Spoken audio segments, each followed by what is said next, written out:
Hey everyone, welcome to my new series called Get Good at EDH. So, after roughly 800 gameplay videos or so, I've decided that I have more Commander knowledge than I really know what to do with, so I'm gonna start sharing that with you guys via this series. In this first video, we're gonna take a look at the deck building template that I actually use to make sure that my decks operate efficiently the first time out, because as a creator, I don't really have unlimited hours in the day because of how long it takes to record and edit. Be sure to stick around to the end of this video, because we're gonna take a look at some deck lists that I play regularly, and we're gonna see how those stack up against this deck building template that I use. So with that, let's get going.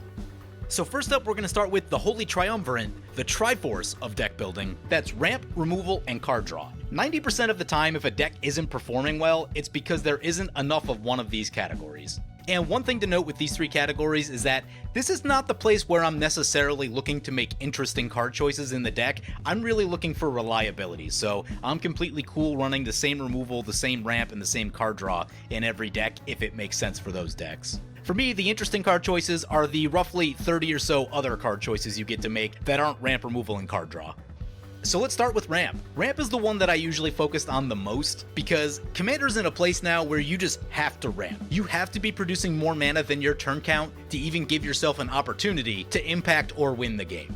So when it comes to ramp, I won't ever go below 13 pieces, but there are definitely a lot of times where I'll go above that. And when I looked at my deck lists, I was actually shocked about how much ramp I was running, and may need to tinker with that a little bit. You guys will see it in a little bit. But for me, 13 is for an average deck with an average mana curve, not too big. If you have a deck with a bigger mana curve, you're gonna want more ramp. You're probably gonna want 15 to 20 pieces of ramp. And it is worth noting that I primarily play non-green decks, and for green decks, it might shift a little bit, just because green's resource generation is just so much better than everyone else's. Like if you have a Gaia's Cradle, you can run less ramp in your deck overall because that thing's gonna make a ton of mana, just as an example. If you find yourself in a meta that's very spiky, a lot of like turn 6 or faster decks, then that also might be a reason where you need to bump up the ramp count. I haven't looked at a CEDH deck recently, but I know they run a lot.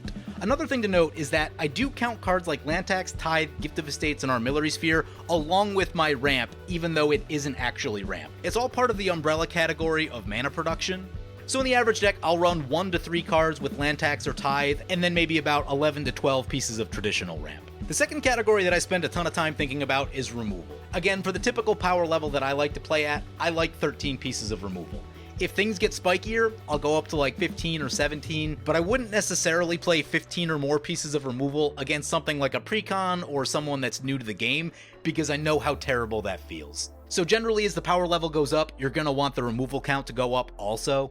But if the power level goes down, I try to keep a very tempered amount of removal just so you don't get into like the board wipe stall where everyone wipes the board every turn and no one can get anything done, and now you're 2.5 hours into the game and you just want it to be over. So I feel like 13 gives you a really nice balance that you have the ability to interact with some stuff, but you also have enough slots in your deck to run some proactive pieces so that you can seize an opportunity when it comes up.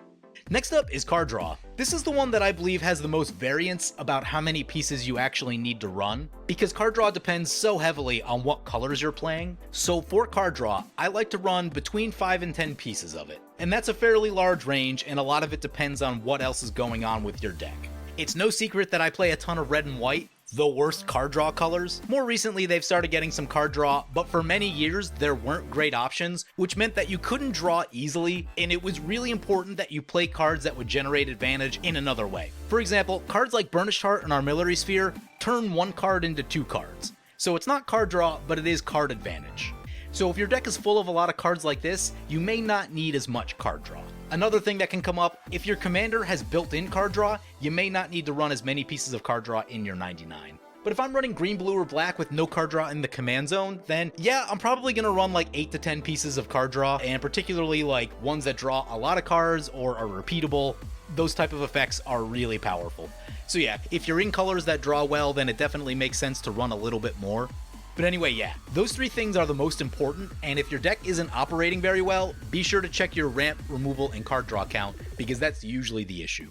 Now we're going to get into secondary card functions. These things are also important, but not quite as important as the other 3. The most powerful of this group is definitely tutors. With tutors, I don't aim for a specific number, but I do keep in mind that the more powerful I need my deck to be, the more tutors I'm going to run. For a non-equipment deck of the usual power level we play on the channel, that's going to be about 2 to 3 tutors typically. For some of my stronger equipment decks, I've definitely gone above 5 because there's a lot of good equipment tutors. But if we're playing a more chill game, then I'm not going to run as many tutors. And budget does play a factor here. If I pull out Boros deck number 10 because I think we're playing a more chill game, that deck definitely does not have Enlightened Tutor, Stoneforge Mystic, or Steel Shaper's Gift. Those are expensive cards, and I don't have 10 copies of those. So with the tutors, cost does tend to factor in quite a bit. But anyway, yeah, more tutors if you need more power and you're more combo-centric, less tutors if you need less power and want to be less combo-centric.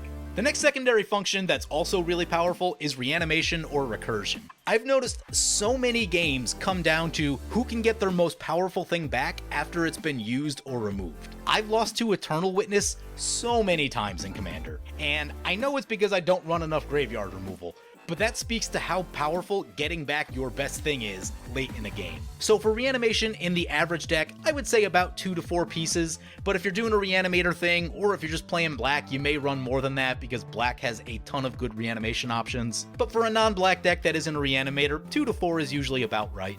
Next up is protection spells. Protection spells have gotten really powerful over the past few years, both in terms of the cards they're printing and function within the game, because a lot of people have shifted away from board wipes and more into spot removal, and with more people running spot removal, that increases the effectiveness of running protection spells. In addition to the fact that decks are just more combo oriented now, a lot of value engines, a lot of really important pieces that if someone keeps it in play and they untap with it, they're either going to get really far ahead or win the game. So there's definitely a lot more focus on keeping that one piece in play and making it difficult to interact with because of how far ahead they get when they untap with it. So for the average deck, I like to run about 2 to 5 pieces of protection depending on what colors I'm in. White has a ton of powerful options, so it just makes sense to run a few more. With blue, a lot of your protection's probably going to be counterspell based, but Lazotep Plating is a really cool card. And the other colors do have some solid options as well. One of my decks that we'll look at later has a hilarious amount of protection in it. It is definitely more than 5. Anyway, continuing on, next up are finishers. These are the cards that end the game. These can vary heavily by color and by deck strategy, but generally you want to be running between 1 and 3 of these so that you can drop the hammer when you need the game to end. And the question with finishers also is, are you running a combo deck because your combos are probably your finishers then? And there's sort of a question of like, how many combos should you actually run in a deck? And for most decks, that's probably about 3 combo lines is about as high as you want to go. There are some exceptions, especially in the CEDH world. But generally, 3 finishers or like 3 main combo lines is about as much as I would go because then you need room for other stuff in your deck as well. Next up, for the combat decks only.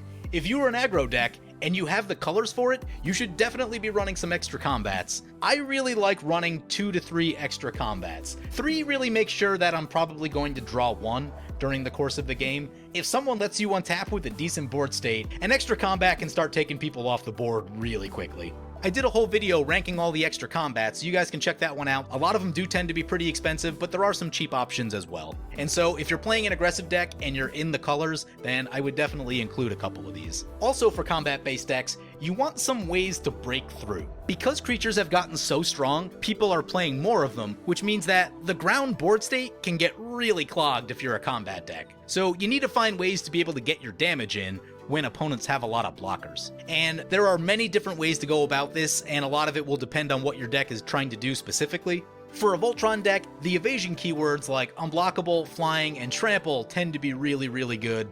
But for a go-wide deck, you either might want a Winds of Abandon to remove the blockers, a Cosmotronic Wave, or something that makes it so creatures can't block, or even something like a Cryptic Command or Subjugator Angel that just taps down all of your opponent's stuff. Anyway, as far as these cards to break through, you'll want 1 or 2 of these in an aggro deck. You don't want tons and tons of them, at least in terms of the ones that don't have another function. Winds of Abandon is also removal, Cryptic Command is also a counterspell, Luxodon Warhammer is lifelink and trample.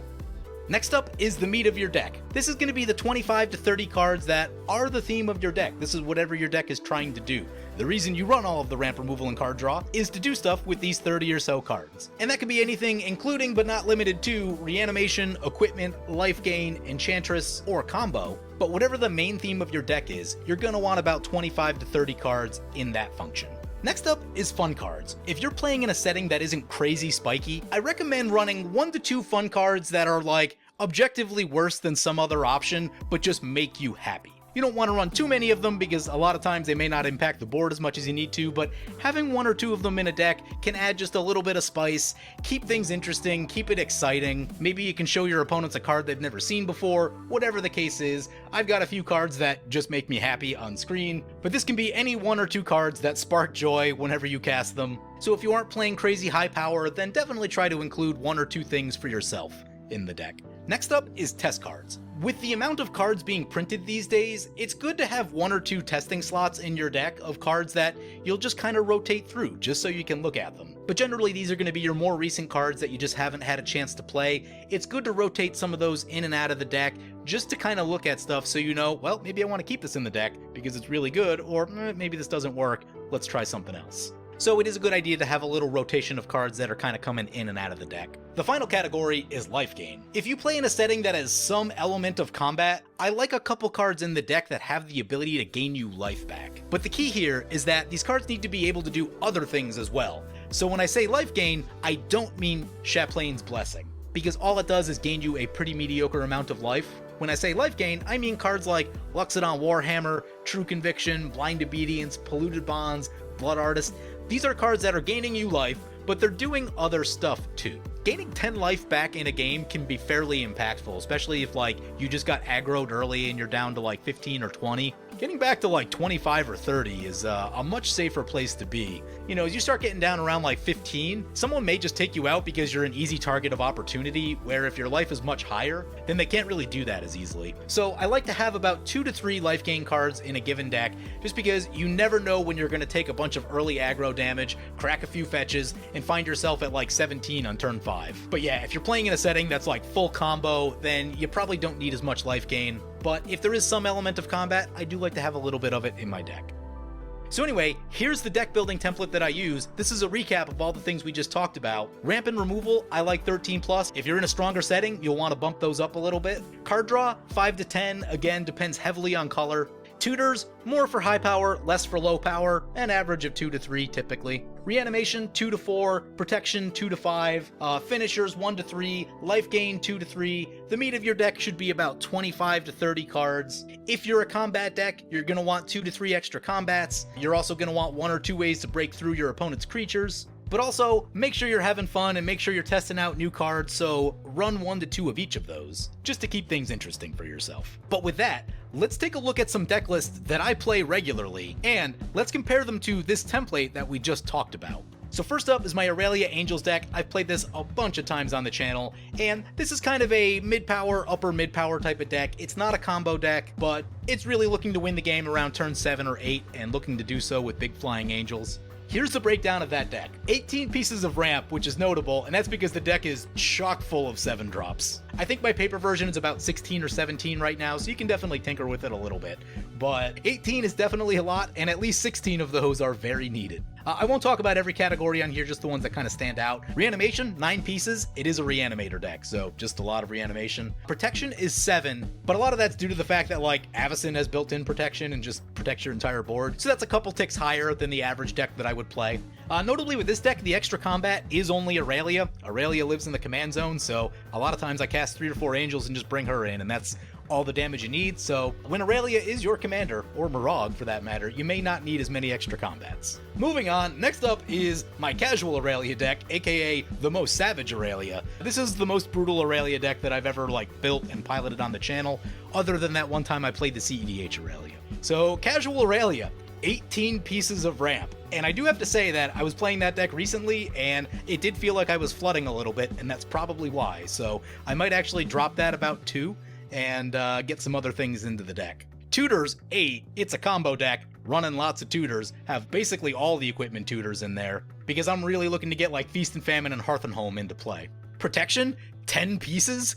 Yeah, it's a combo deck, and I'm trying to keep my stuff alive. And if my stuff stays alive, I'll probably win the game, so there's an absurd amount of protection in that deck. To the point where I could probably cut 1 or 2 pieces, but man, when you get into those high power settings, there's a lot of spot removal. Keeping your stuff alive is a really big deal. Finishers, there's 3 to 4 main combo lines in the deck. It gets a little wonky because some of them overlap with each other. A lot of stuff with Aggravated Assault, a lot of stuff with Feast and Famine, so a lot of that type of stuff. Fun cards, there are 0 in this deck because winning is the only priority for this deck. And if you're in a spiky setting, that's what you may need to do. But yeah, that's my high power deck. Let's take a look at a non-Boros deck and a non-combat deck. And that's Jegantha Tap Creature Tribal. Also one of my favorite decks to play. This is my value deck. It doesn't have a really clear plan of like how it's going to end the game. It's just going to value for a long time until we can put enough things together to kind of overwhelm our opponents. So 16 pieces of ramp with 1 in the command zone, and that is because I do run some absurdly expensive creatures like Godsire, Razia, the big Kalitas, so you do want a lot of ramp in there. 15 removal is actually a little higher than I thought. It is a very creature-heavy deck, so I did find that I needed a little bit more reanimation, so I did bump that up. Death's Oasis has been insanely good. Finishers, 3-ish, but it's complicated because it doesn't have a super clear path to victory. It generally involves stealing your opponent's creatures and having to do a bunch of other things. Life gain, only 1 piece. There could be a little bit more. There are a couple ways to break through in the deck. Either I can steal all of someone's stuff, or I can drop in a Chroma's Memorial, and that works pretty well. In test cards, I am always kind of rotating cards in and out of this deck. So anyway, that's a look at 3 decks that I play a lot, and how they stack up against the deck building template. The one standout here is that I really run a lot of ramp in my decks. And because of that, if you watch games that I play on camera, but also games that I play in paper that you guys don't see, it is rare that I don't have the most mana on board. And that's because I run such a high ramp count. And it's not that I'm necessarily looking to play like 5 pieces of ramp every game, it's that I know that I need to play 2 pieces of ramp, but I need to make sure that I'm able to draw those 2 pieces of ramp somewhat early in the game. So that's kind of how I started getting to some like pretty bloated ramp numbers, but it really does help when you're trying to play the deck to just have a lot of mana, and especially again because I like decks with high mana curves, so just being able to produce a lot of mana is really powerful. Anyway, I'm going to wrap this up here before I start rambling. Hope you guys find this deck building template helpful. There will be more videos in this series in the very near future. Like I said, I have so much Commander knowledge that I don't even know what to do with, so I'm going to start trying to share that with all of you guys. Anyway, hope you guys enjoyed the video. As always, feel free to comment, like, or subscribe. Thank you for watching. I want to thank my awesome Patreon supporters. You guys are awesome. If you want to help support the channel, vote on which decks I play next, or if you want to get some good games of Spell Table going, be sure to check out my Patreon at the link below.